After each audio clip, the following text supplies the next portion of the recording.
Ang Diyos lang ang pwedeng makagawa sa iyo na ikaw ay makilala mula sa hindi kilala.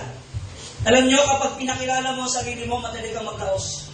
Pero kapag ang Diyos ang nagpakilala sa iyo, hindi ka mananaos. Amen? Ang isang bagay na nadiskubre ko sa ministry, sa earthly life ministry ni Jesus Christ dito sa mundo, hindi niya ipinakilala ang sarili niya. The Bible says, it is the Holy Spirit who make Him known to the people. Ang banal na Espiritu ang nagpakilala kay Jesus sa mga tao. Imagine, mga kapatid, mula sa iba't ibang dako ng panig ng mga lugar sa panahon ni Jesus, dinadayo siya ng mga tao. He became famous not because, what? He promoted himself. Jesus became famous because of the Holy Spirit. Amen? Amen? Hayaan natin ang Diyos ang magpakilala sa atin sa anumang larangan ng ating mga buhay. Amen po ba? Amen po ba? Kasi kapag pinakilala ka ng Diyos, kahit sumira sa iyo, walang pwedeng makasira sa iyo. Ang naninira sa iyo, yun ang masisira. Ito ho si Jabez, mga kapatid. Almost the same with the life story of Robert Edward Lee. Na siya ay pinanganak sa isang senaryo na he was nobody. Ayaw na nga rin siya maipanganak sa mundo.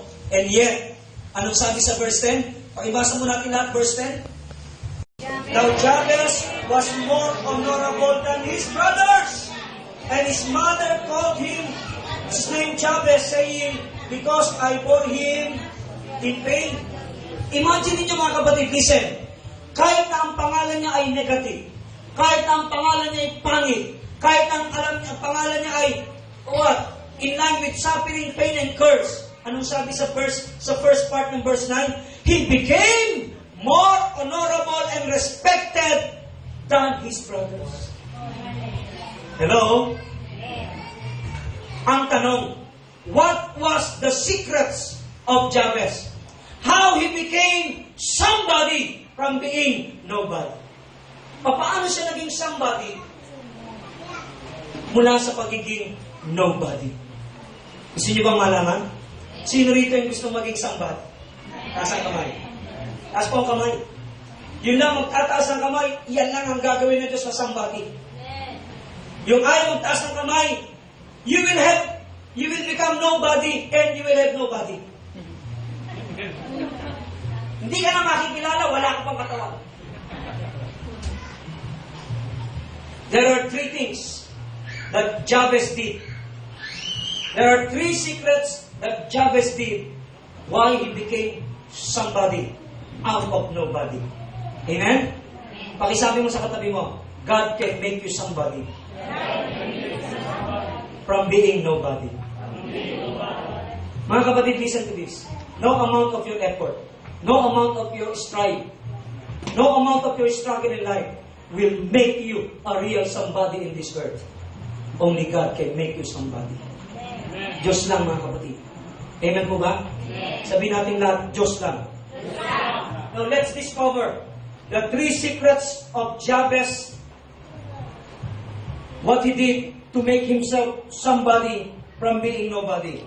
Number one, Jabez turned to God. Jabez turned to God. Si Jabez ay walang ibang binalingan. Nung ma-realize niya ang kanyang pangalan ay hindi maganda, nung ma-realize niya ang kanyang destiny ay hindi maganda, nung ma-realize niya ang kanyang circumstance ay hindi maganda, Jabez turned to God. Si Jabez ay bumaling sa Diyos. Hallelujah. Palakpakan natin ang Panginoon. This is the important turning point sa buhay ni Jabez. To become somebody, you must know whom to turn to. To become somebody, you must know where to turn to. Gusto mong maging somebody sa mundong ito, dapat kilala mo kung saan ka babaling. Dapat alam mo kung saan ka babaling. Amen? At si Jabez ito ang ginawa. Si Jabez, he did not turn to rebellion. He did not turn to regression. Hindi na siya nabuhay sa puro pagsisisi, puro pagsisisi. Ano ba namang buhay ito? Walang kwentang buhay ito? No, hindi siya nabuhay sa regrets. Sabi mo sa katabi mo, don't live with regrets. Don't live with regrets. All your regrets must be forget. Lahat ng mga pinanghihinayangan mo, kalimutan mo na. Manghinayang ka man ng maraming beses, wala na rin magagawa. Amen? What we need to do is face the truth. Amen? We must face the truth. Now, this is my circumstance. Sabi ni Jabez, I was born in pain. My name is pain. I was destined to suffering. I was cursed by my name. But I will not let this name be manifest in my life. I will not allow my circumstance to rise above my being. Hello? Jabez turned to God. Sabi mo sa katabi mo, you must turn to God. Mga kapatid, walang bumabaling sa Diyos na napapahiya. Walang bumabaling sa Diyos na nabibigo. Ang sabi ng Panginoong Hesus, ang lahat ng lumalapit sa Kanya sa anumang paraan, hindi niya itataboy. Si Jabez, kahit alam niya that he was destined to suffer in pain and his name was a curse, hindi niya hinayaan na makulong siya dito. He did not allow himself to be in bondage of his name, of his destiny, of his circumstances. Hello? He made the important step in his life. He turned to God. Hallelujah. Amen? Amen? Siguro kung si Bishop Ariel hindi bumaling sa Diyos, hindi tayo nagkakatagputan. Hindi tayo nagkakilala. You say amen? Kung hindi kayo siguro si Tatay Berting, kung hindi bumaling sa Diyos, baka Tatay Berting, hindi mo na inabot yung edad na yan. Baka matagal ka nang pinaglamayan ng mga kapitbahay mo. Bakit? Because of vices. Ang buhay ng tao hindi pahaba, paiksi. Hello? Mapalad ka na pag umabot tumungtong ka sa 50. Hello? Karamihan 20s pa lang dead ball na. Sabi mo sa katabi mo, hindi ikaw yun. Mga kapatid, turning to God is the most crucial decision that everyone should make. If you want to become somebody in any field that you are in right now, if you want to become somebody in this planet Earth, kahit pinanganak ka sa umuugan lupa, kahit ang mga magulang mo walang pinag-aralan, if you turn to God, God can make you somebody out of being nobody. Oo, dating namumulot lang ng mga bulok na karne sa palengke ng Pasay. Ngayon, nangangaral ako sa mga mararangal na tao na katulad mo. Charing. Diba? Kahapon kami ni Pastor Bobby, kaharap namin ang mga Philippine Army, kaya sa may mga baklay.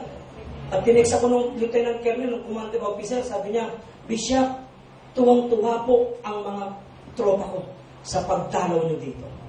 Kung pwede, huwag na kayong babalik. Kung pwede, nagkaya pa. Kung pwede, sama mo ang tropa mo, Bishop, at basketball din tayo. Ang itatanong ko lang, pwede ba kami magdala ng baril?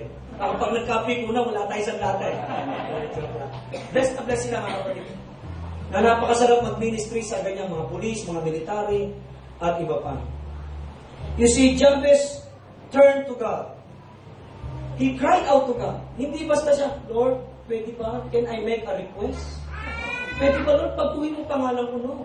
Ang sabi ng Bible, sa verse 10, Jabez cried out to God from in his most being. Sa kanyang kaloob-loob ang pagkatao, tumawag sa Diyos. Anong sabi niya? Oh Lord, may you bless me indeed. Sabi niya, pagpalain mo ko ng lubusan. Using the word indeed showed us that Jabez desiring the highest blessing from God. Pwede nyo naman sabihin, oh, that you would bless me. Period. Pero may word na indeed. Pag English ang Bible nyo, oh, that you would bless me indeed. Hindi lang siya nagde-desire ng blessing.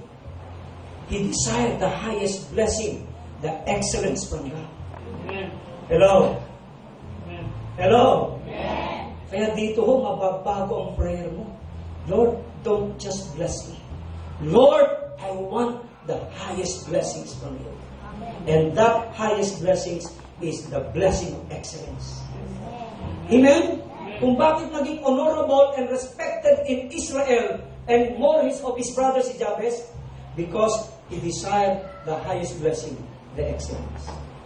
Amen? Amen? Ang lahat ng mga taong somebody ay mga excellent na tao. Manny Pacquiao is now a somebody, not only in the Philippines, but throughout the world. Right? Amen. Pero sino lang ba si Manny Pacquiao?